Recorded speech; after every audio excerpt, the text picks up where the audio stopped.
What's up, A-Team? It's Coach Chris. Wednesday, just thought I'd give you guys some tips today. And one exercise I was thinking about a lot of is that hip hinge. Anything that involves a hip hinge. Why do people have a hard time with this? Any exercise that involves a hip hinge? Well, we get two reasons. And there's many, but I may just give you two.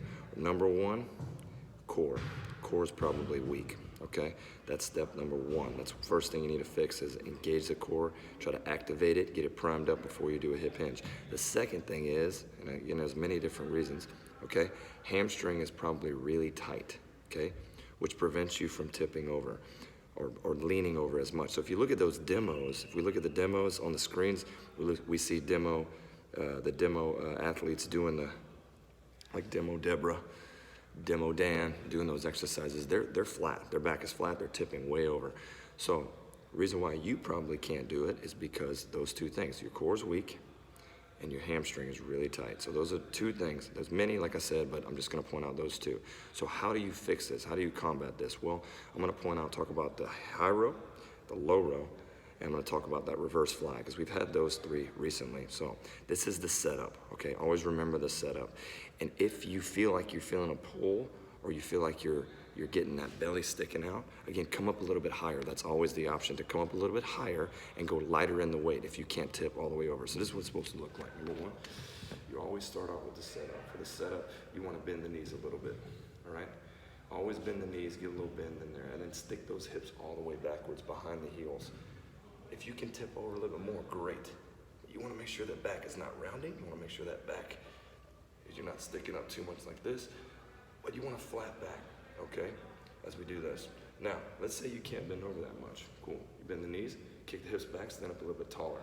You do not wanna feel this in the neck. If you feel this in the neck, okay, the weight's probably too heavy, especially if you can't tip over all the way, all right?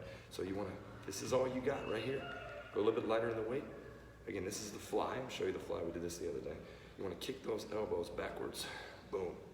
A lot of people, too, they do this. They feel like they can't. Or they're feeling it in their upper body and they're straightening their arms. Okay? Here's a great option to fix this. Okay? If you can't get the dumbbells out, even if you got a light set of dumbbells, all right, 5-pound dumbbells, keep your elbows a little bit closer to your body and pull back. You're still working the same area. Your head. What do you want to do with your head? You want to keep your head right in front of you. You don't want to look down at your toes. You don't want to look up, okay? So that's the fly, boom. The high row, okay?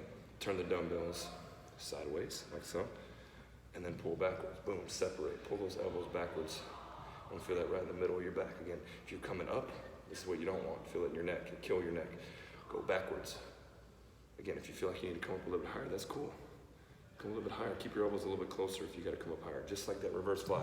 If you gotta come up higher, keep your elbows closer to your body. The low row, same concept. For the low row, okay, hinge forward. If you're feeling a pinch in your back, you gotta come up a little bit higher. Dumbbells in front of the knees and then pull, pinching the shoulder blades together. And then always, if you still have a back issue, you wanna make sure you do one at a time. You can put your hand on your thigh. That really helps to brace your back, takes the pressure off the back. You always want that dumbbell in front of you. You don't want that dumbbell even with the ground. That's what you don't want. Anytime you're ever doing it, anytime you're ever doing the fly, you don't want the dumbbell, see how it's facing the ground, it's up and down. You want the dumbbell at an angle for all three of these moves, okay? So dumbbell's gotta be at an angle, pull back. Again, look how far my arms are separated. It's only because I'm able to hinge, okay? That's the only reason why I'm able to separate my arms. If I can't, I feel that tightness in my back. If I feel like my core is not engaged, you gotta pull that belly button in. If you can't do that, come a little bit higher and then keep the elbows closer to your body on the fly, on the high row, and on the low row. Got it? Okay, so that's my coaching points today. Hamstrings tight. If the core is weak, okay, you gotta come up a little bit higher, keep the elbows a little bit closer. How do you activate the core before you even do these exercises? So before you even start these exercises, activate the core. What can you do? You can plank, okay? So plank, I'm just gonna show you the hips. When you do the plank, drop your hips straight down and squeeze your hips. Try to keep everything nice and straight. So what's the key here? Is to squeeze the hips anytime you do any core activation. Another exercise you can do maybe at nighttime is a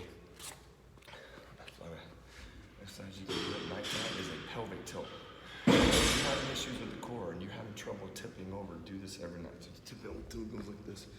Put your hips in, so knees up, twist in the hips. 10 of this at every night. 3 sets of 10. And that'll help you to activate your core and rotate your hips forward. I'll see you guys next time. I hope that helps.